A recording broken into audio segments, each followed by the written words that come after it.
আসসালামু আলাইকুম ভিউয়ার্স। আজকে স্ট্যাটিস্টিক্যাল ফাংশন সিরিজের এ, অ্যাভারেজ এ এই ফাংশনটি আমরা শিখব।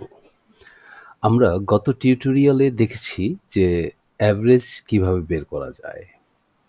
তবে সেখানে যে ব্যাপারটা আমরা পেয়েছি সেটা হলো শুধুমাত্র যেই ঘরগুলোতে নাম্বার আছে, ফেল যে করেছে তাকে বাদ দিয়ে আমরা একটা অ্যাভারেজ পেয়েছি।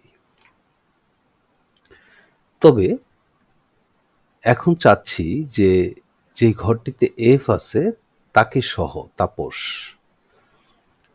তাকে সহ বাংলায় অ্যাভারেজ কত হয়েছে সেটা আমরা দেখব। আমরা যদি প্রথমে একটু খেয়াল করি যে এখানে টোটাল মার্ক আমাদের দাঁড়ায় ৬০৬। একে যদি আমরা ১০ জনেতে একজন বাদ দেই তাহলে ৬০৬ কে যদি ৯ দিয়ে ভাগ করা হয় তাহলে আমাদের কত থাকে? 67.33।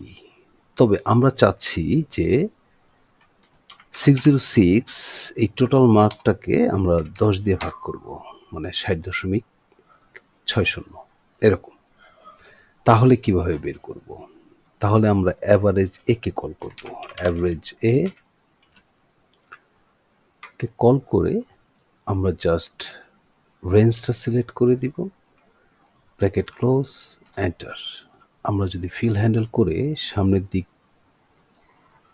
টেনে দিই তাহলে দেখব আমরা ইংরেজি এবং আইসিটি অ্যাভারেজ এ বের করতে পারলাম। এ মিনস এখানে অ্যালফাবেট যেখানে থাকবে সেই সেলটাকেও সে অ্যাভারেজের ভিতরে নিয়ে নিবে। তো ভিউয়ার্স, আমরা যখন অ্যাভারেজ করেছি তখন এই রেঞ্জ থেকে মাত্র ৯ জনের গড় বের করা হয়েছে, বাট অ্যাভারেজ এতে আমরা এই রেঞ্জ থেকে ১০ জনেরই গড় বের করলাম যে গড়ে ১০ জনের কত পড়েছে।